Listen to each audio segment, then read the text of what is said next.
great Himalayan Range, thrust upward by the unimaginable pressure resulting from the ongoing collision of the Indian and Asian subcontinental plates, are the youngest as well as the tallest mountains on Earth. These giant peaks, perpetually covered by snow and ice, are believed by many who live in their shadow to be the home of the gods. This portion of the range is located in the far north of the Himalayan kingdom of Bhutan, known to its residents as Druk Yul, land of the Thunder Dragon.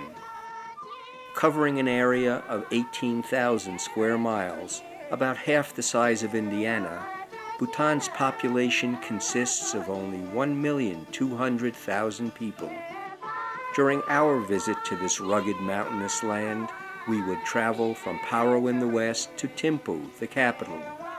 Then, taking one of the few roads which is paved only in some sections, journey over mountains and through valleys, across the middle of the country, all the way to Tashigang in the far east, a distance of about 200 miles as the crow flies.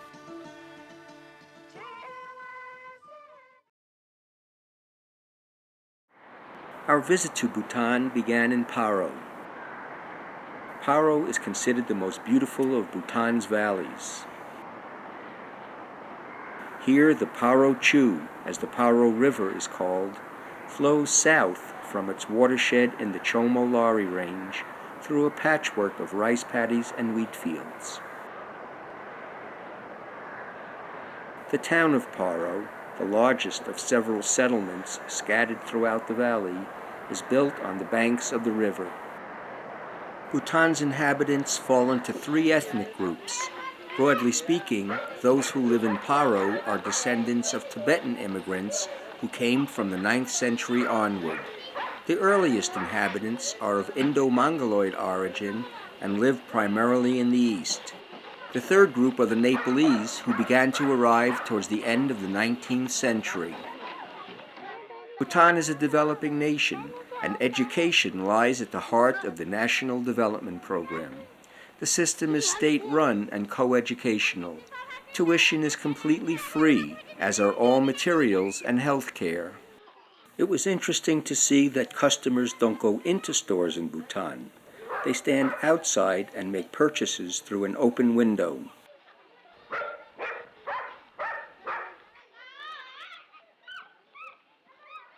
Located on a steep hillside overlooking the valley at an elevation of just over 7,000 feet, stands the Paro Dzong, historically one of Bhutan's most strategic fortresses. The Dzong was built in 1646 by Gawang Namgyal, the revered Lama who united the country under the Drukpa school of Buddhism. It was constructed over a site that originally housed a monastery created at the beginning of the 10th century by Padmasambhava, the Buddhist yogi and magician credited with bringing Buddhism to Tibet and Bhutan. For centuries, the monastery and fortress served as a defense against numerous invasions from Tibet.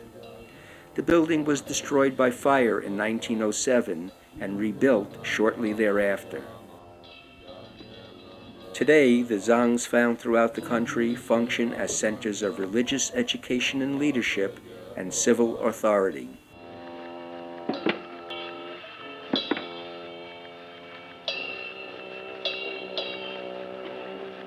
As I wandered around, I was struck by the highly developed aesthetic sensibilities of the Bhutanese, shown by the architectural design, skilled woodwork, and beautiful paintings found throughout the Dzong.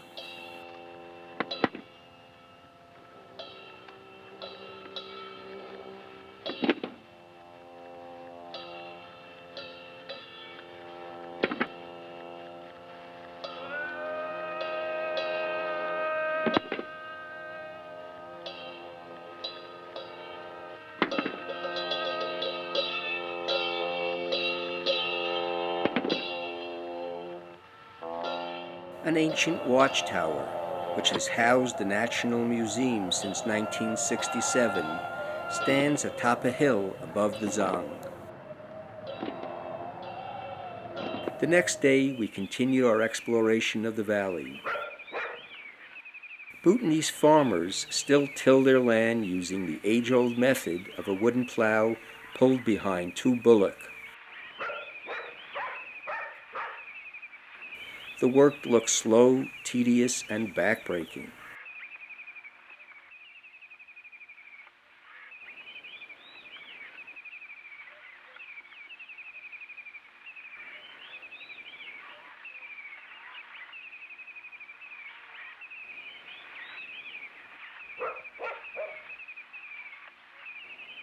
Houses like Dzongs have traditionally been built without nails.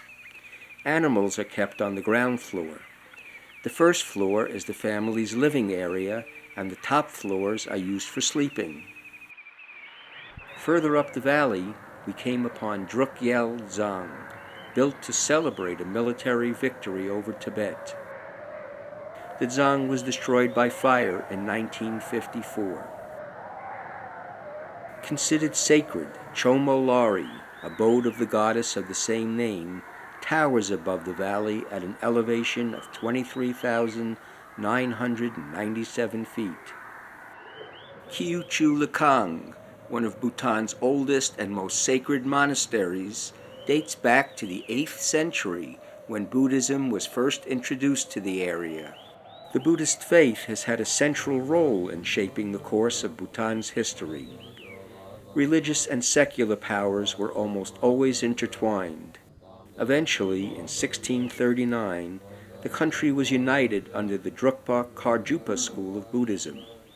Bhutan's name for itself, Druk Yul, is derived from the Drukpa sect. Through all the changes of modern times, Buddhism continues to be a major force in the life of the ethnic Bhutanese people. By spinning prayer wheels and chanting mantras, these followers of the Vajrayana branch of Buddhism gain merit, which they believe will help them achieve a good incarnation in their next lifetime. Bhutanese Buddhists believe that existence consists of an almost endless series of births and deaths. Although being alive provides much happiness and joy, illness, old age, and death are inescapable. Only when one realizes this and truly understands that everything that exists is related to and part of everything else that exists, will one be able to realize nirvana and get off the wheel of birth and death. Seeing these two elderly women dressed in their traditional robes called kira and doing religious practices in this ancient sacred site gave me the sensation of being transported back in time. I had a strong sense of the continuity of the Buddhist teachings and practices, which extend far back into the past and continue into contemporary times as a living spiritual tradition.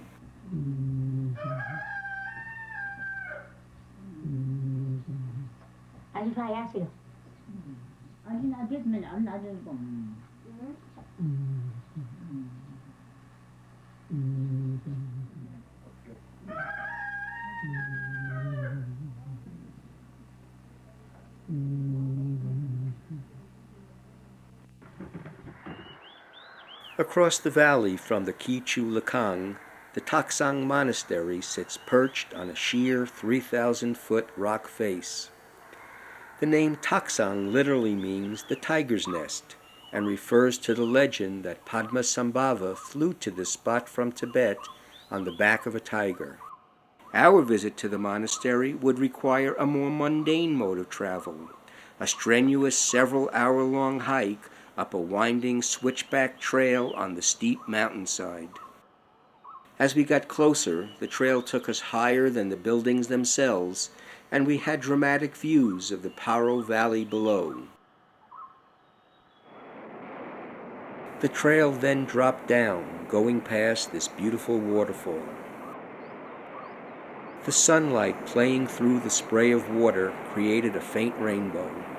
It felt very auspicious to be greeted by a rainbow as we approached the fabled Taktsang Monastery in this dramatic and exotic landscape. During our visit, there were no monks in residence. The site was being cared for by this lone watchman. Some parts of the monastery are built right up against the walls of the cliff.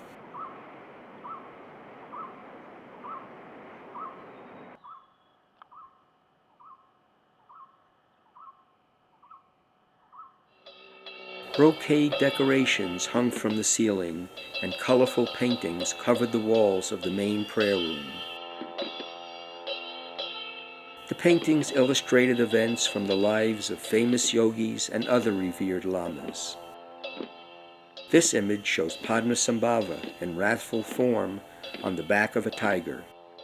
It's an image of the legend that gives Taktsang, or Tiger's Nest, its name.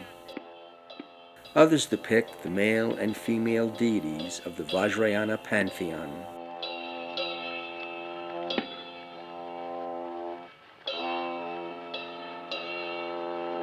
Here we see an illustration of Padmasambhava in his human form, doing a tantric ceremony. The legend of his birth states that Padmasambhava was born from a lotus flower in the middle of a lake. He is therefore known as the lotus-born guru. This frightening painting is called Yabyum. It represents the unification of the male and female principles, the male representing compassion and the female wisdom. From the window of the prayer room, we could look up and see the 300-year-old place of retreat, aptly named the Temple of Heaven. While exploring some of the outer buildings of the monastery, we came upon this statue of Padmasambhava. The guru is depicted in wrathful form because it is on this spot that he is said to have conquered the demons that stood in the way of the spread of Buddhism. The wrathful image perpetually looks down on this peaceful scene of the valley below. We left Taktsang and walked back to the valley. These scenes of the monastery were filmed in 1980. Sadly, Taktsang Monastery burned to the ground in April 1998. All of its treasures were lost. As of the year 2002, it has not yet been rebuilt. We traveled the 50 or so miles from Paro to Thimphu in a bus provided by the Bhutanese Department of Tourism. Thimphu is located in the broad, fertile valley of the Wangchu River. The town of Thimphu, which has been the permanent capital of Bhutan since 1955, is situated at an elevation of 7,600 feet. Just a small settlement a few decades ago, Thimphu has grown very quickly and today is home to more than 25,000 people. With its broad streets, automotive traffic, and bustling activity, Thimphu feels very much like a capital city. In spite of the fact that it's the sophisticated capital, the town still retains the flavor of a small settlement where people seemed unperturbed by cows walking down the center of the road. Not far from the center of town, and visible from almost anywhere in the valley, stands this Chorten. It was built in memory of the late King Jigme Dorji Wangchuck, the present king's father. He's credited with having started the process of development that brought Bhutan out of centuries of self-imposed isolation. The present king, Jigme Singye Wangchuck, crowned in 1974, has continued his late father's path of social and economic development. Like all of Bhutan's monarchs, he bears the title Druk Yul, precious ruler of the dragon people. The Tasichogang, fortress of the glorious religion, is Bhutan's administrative and religious center. It's located on the bank of the Wangchu. Originally built in 1641, the buildings had been badly damaged over the centuries by fires and earthquakes. Reconstruction was begun in 1961 by the late King Jigme Dorji Wangchuck. The project required a labor force of about 2,000 men and women, and, as was the tradition, the Dzong was built without the use of nails. The Tashi-chogang houses all the government departments, the National Assembly, the throne room of the king, the country's largest monastery, and 2,000 monks. Almost all Bhutanese art is based in religion. Artistic creations are not merely aesthetic, but rather aids to devotion. In creating a work of art, be it a painting, statue, music, or dance, the artist is performing a pious act of worship.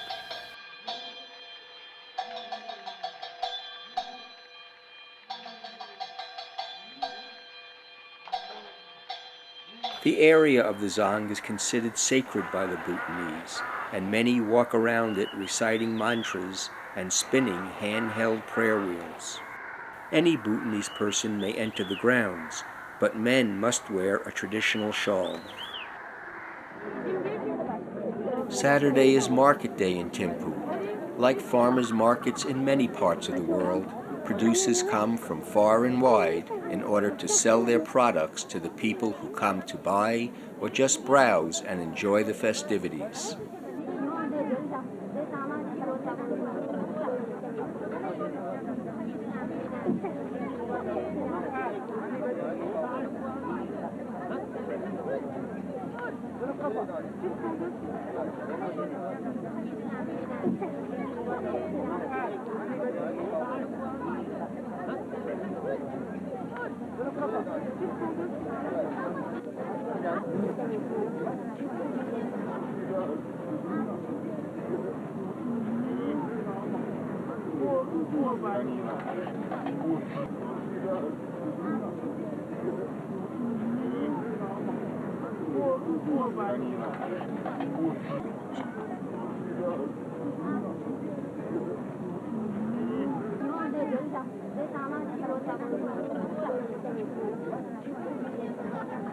Archery is Bhutan's national sport. Archers are very skilled and they choose their equipment, including arrows, with great care.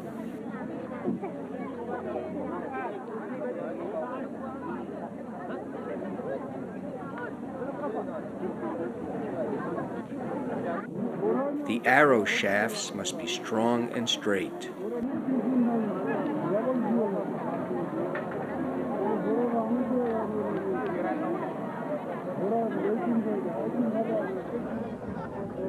Those who choose to lead the religious life are highly respected.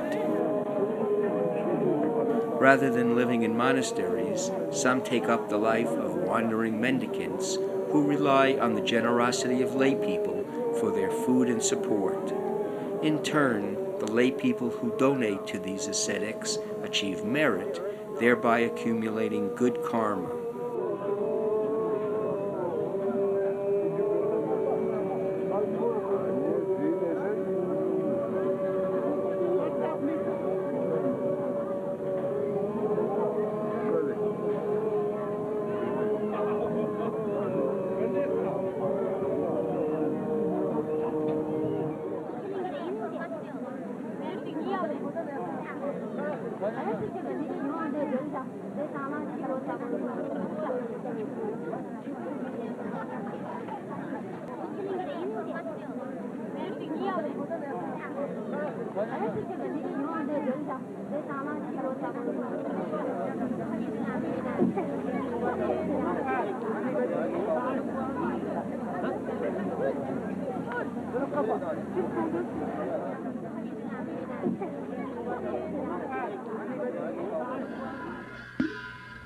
Back at our hotel, the Bhutanese Department of Tourism had arranged a performance of music and dance for the guests. The Bhutanese government and people have made a serious effort to retain their culture and traditions, and the ancient dances of the region have been faithfully preserved.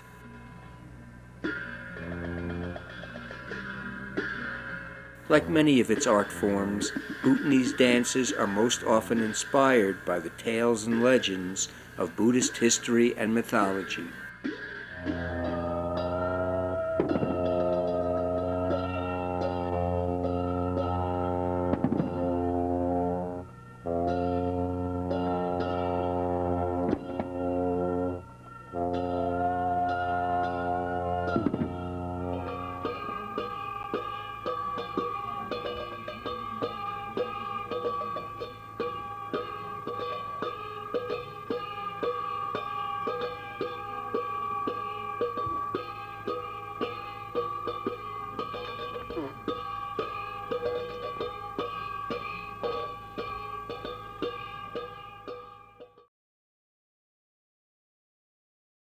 After exploring the Thimphu area for several days, we again boarded the bus and headed east to Taktsang. The road, which wound through the mountains, is the only east-west artery in the country. It was so narrow we had to pull over whenever we encountered another vehicle.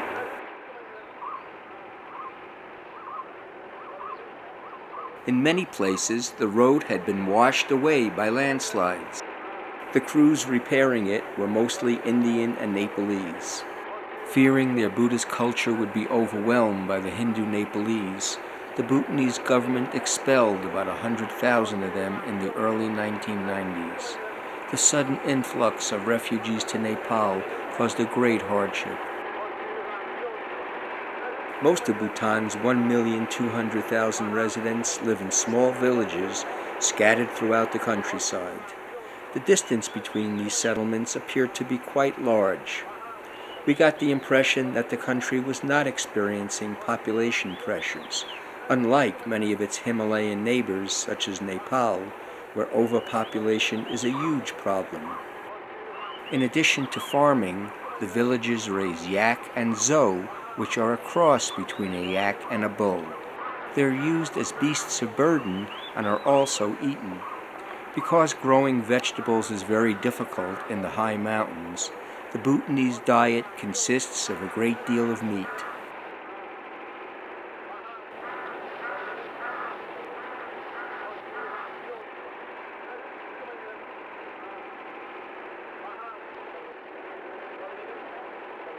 After traveling for 2 days, we reached Taktsang.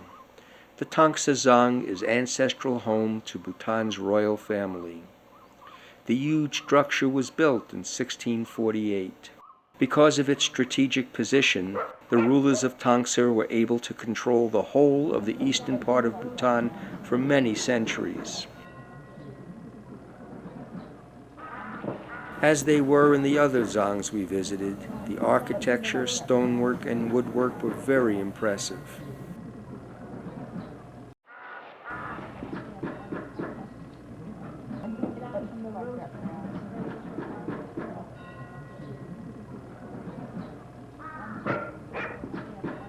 We had the great opportunity during our visit to Taktsang to witness portions of the Dzong being rebuilt.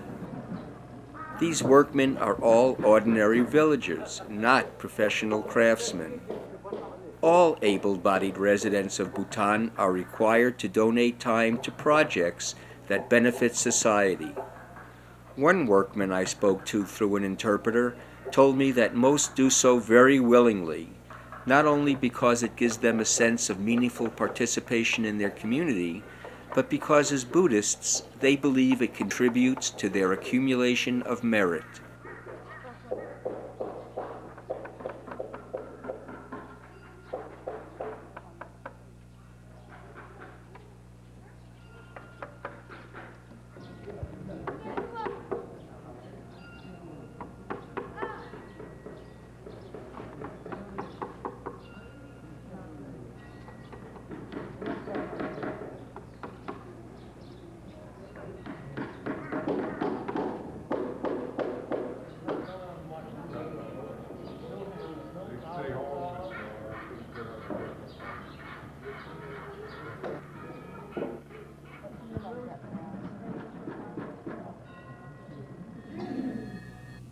Dancing is an important part of all religious festivals in Bhutan, and the traditional dances have been faithfully maintained.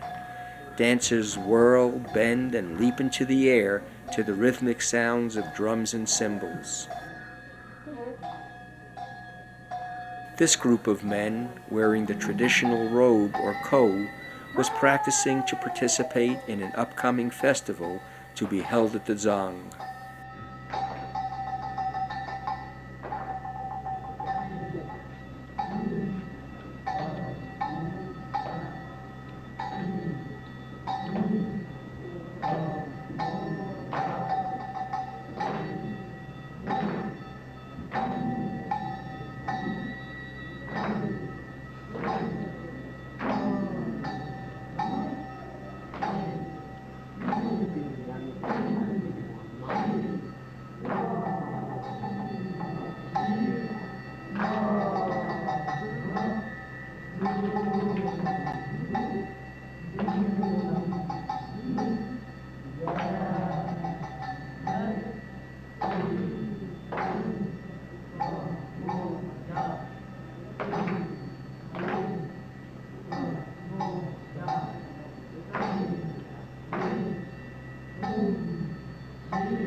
Back aboard the bus, we continued our journey towards Tashigang, located in the far eastern part of the country.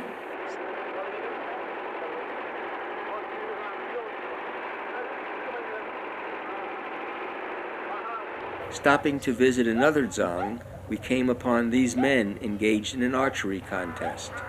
Archery is the national sport of Bhutan, and the country has entered teams in the last few international Olympic Games.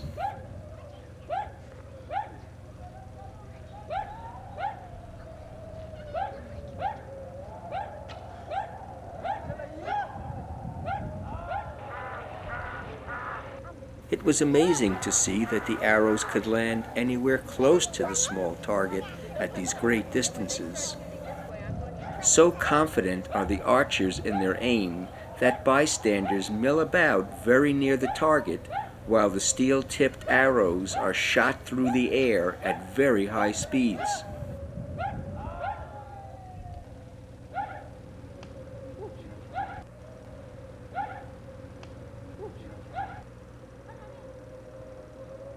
Each village has an archery range, and competitions are part of every festival. Riding on a little further, we saw a house being built. Houses are made of the local rock, mortar, and wood from nearby forests.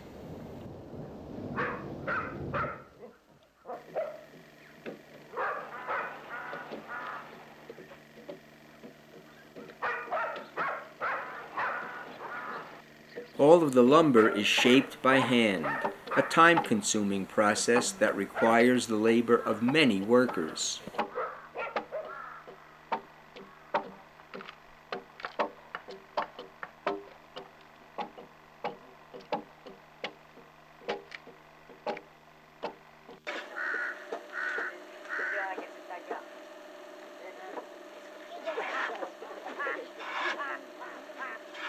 Watching this house being built, we could see the techniques being used that make it possible to build houses and dzongs without nails.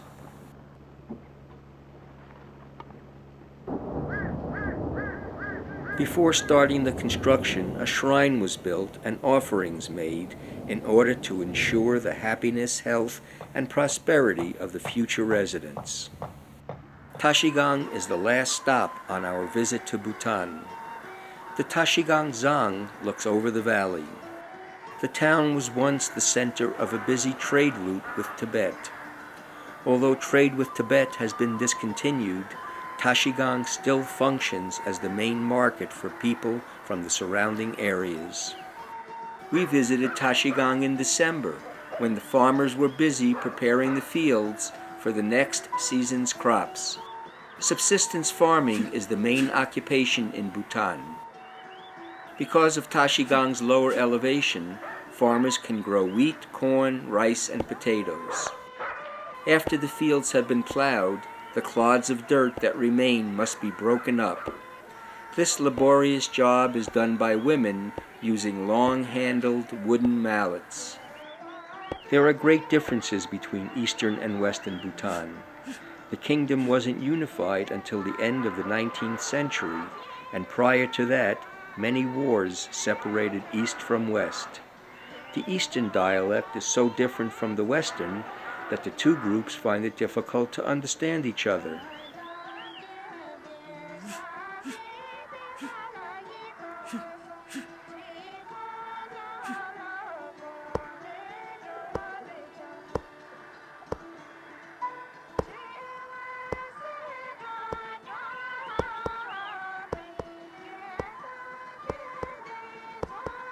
Bhutanese children don't have access to the high-tech toys available to children in the more economically developed parts of the world.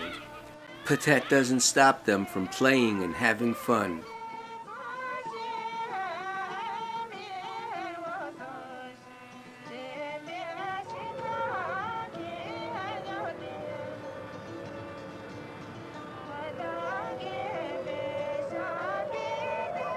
Most of the Nepalese were evicted from Bhutan.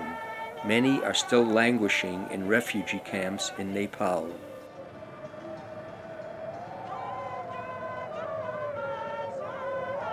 Built in 1667, Tashigang Dzong's strategic location made it impregnable during the many wars fought in the area. Like all of Bhutan's Dzongs, it now functions as the area's administrative and religious center.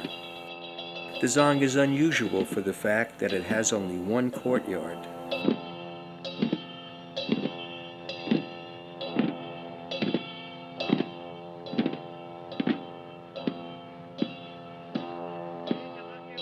All Buddhist Bhutanese take the Bodhisattva vow, inspired by the deity Avalokiteshvara, to work for the benefit of all living beings.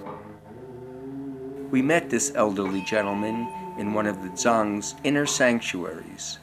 We were told he had remained inside this room doing his religious practices for more than 50 years.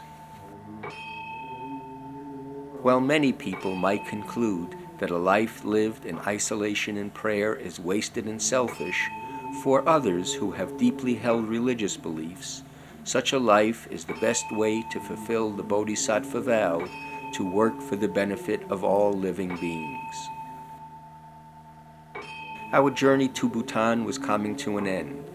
Perhaps the greatest gift we received from our visit is the realization that while economic and social development of a country are certainly important, equally important for the happiness and well-being of the residents are strong traditions that support artistic expression, a positive relationship with the earth, and meaningful spiritual practice. These were certainly present in great measure in the land of the Thunder Dragon.